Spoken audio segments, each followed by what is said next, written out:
Welcome back, ballroom dance friends.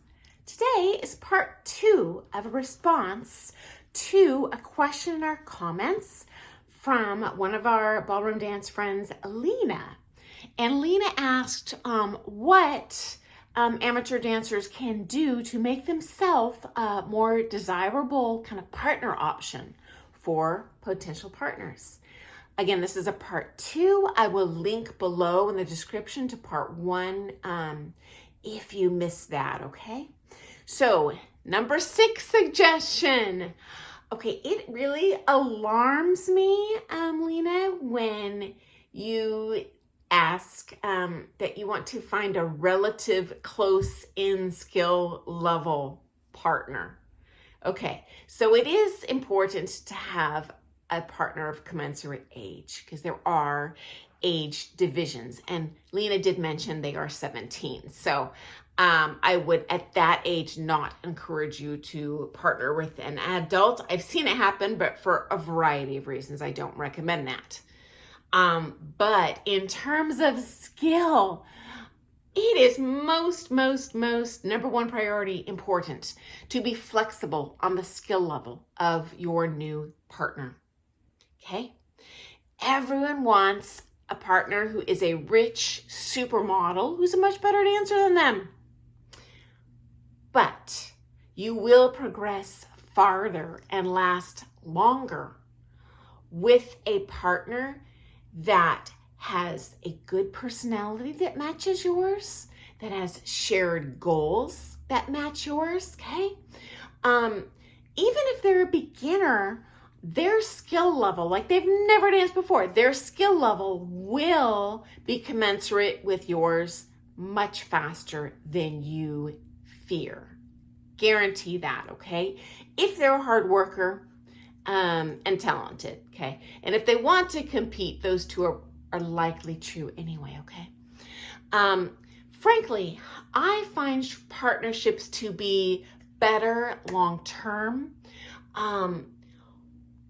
for the student who is the better dancer to start out with. It actually, in my past observations, it has not worked out as well for the, I'll call it, less skilled partner. Here's why. Once you initiate that partnership with this kind of disparity in power, I've never seen it change. That more experienced partner who was definitely better than that partner when they partnered, partnership started 6 years ago, now they are totally the same. In fact, that their partner might be better, but they always treat them as the inferior partner. They just tend to be more rude to them, tend not to accept any feedback in practices. So I would not recommend gunning for that elite level partner unless the personality is great and the goals and agreed upon practice schedule and comp schedule and stuff are commensurate, okay? Now here's an interesting real story for you. As you guys probably know, Katusha Demidova is the world record holder for Blackpool titles at the championship professional level. She kind of grew up before moving to the United States in the Russian studio system, which is quite different than where I come from, the American studio system. And it's very difficult at that time to kind of get your foot in the door in a ballroom dance studio. And so just like over here, there were more amateur females than males. And at that time, she was youth. Anyway, the dance studio would not allow her to come in and take lessons unless she brought a boy of any skill level. So she plucked some boy out of her classroom who really didn't even want to dance, just to show up, okay, and dance with her. And he did that for a little bit, but at that point, the teachers in the studio saw her potential, and that boy quit relatively soon, but they were at that point able to partner her up with much better options, okay? Just get your foot in the door in that comp floor so people know you even want to compete, okay? Okay, next recommendation. I know it sounds silly, but take group classes of any skill level, okay? Here's why. You're not going to learn a ton there. You might not learn anything at all, but you might find a potential partner option there, okay?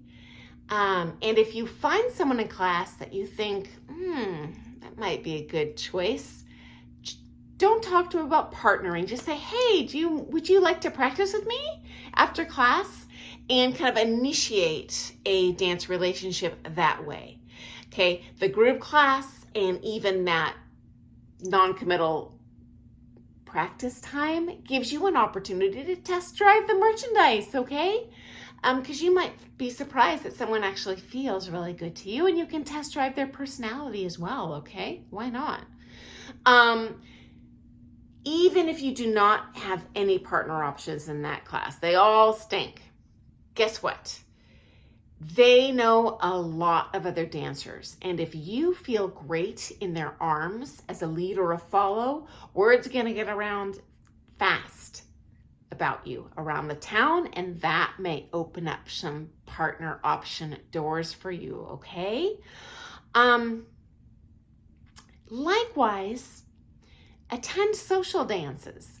Obviously, if you're a ballroom dancer, I would not waste your time going to like salsa or Argentine. Those are very insular communities, but definitely go to other ballroom dances, even if they're at another dance studio, okay? Okay, next recommendation. If you're very wealthy, I've seen many wealthy dancers get darn near limitless partner options by offering to pay for all the lessons. Here's the catch. I have never once seen it work long term, okay?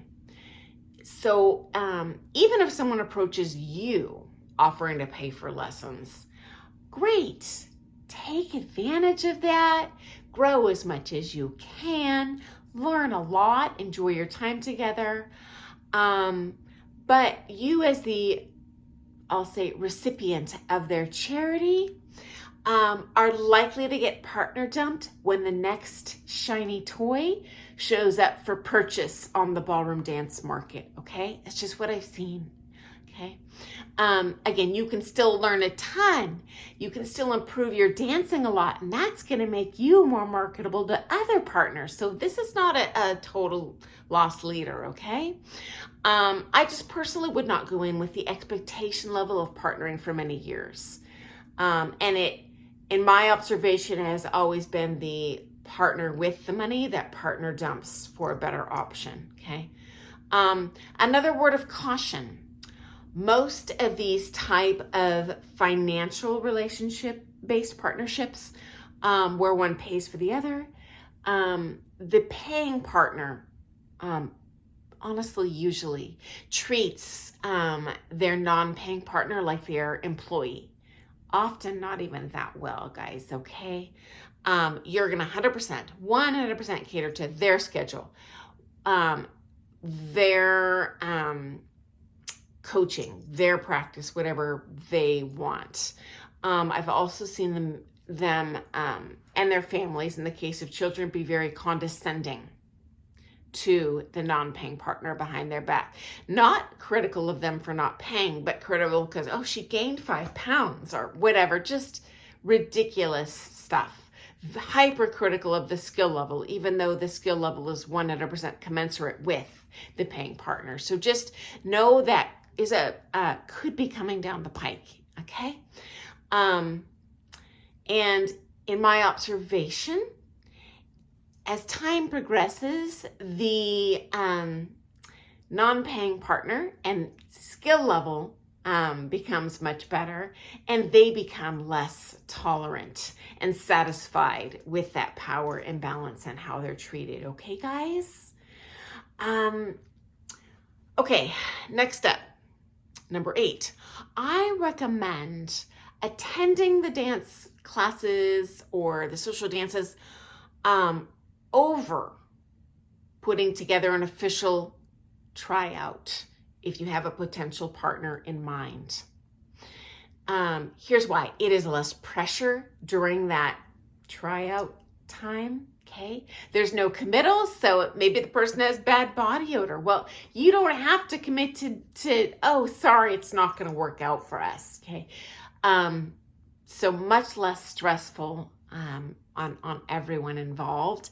And just like taking those group classes or social dancing, you get to test drive the goods, okay?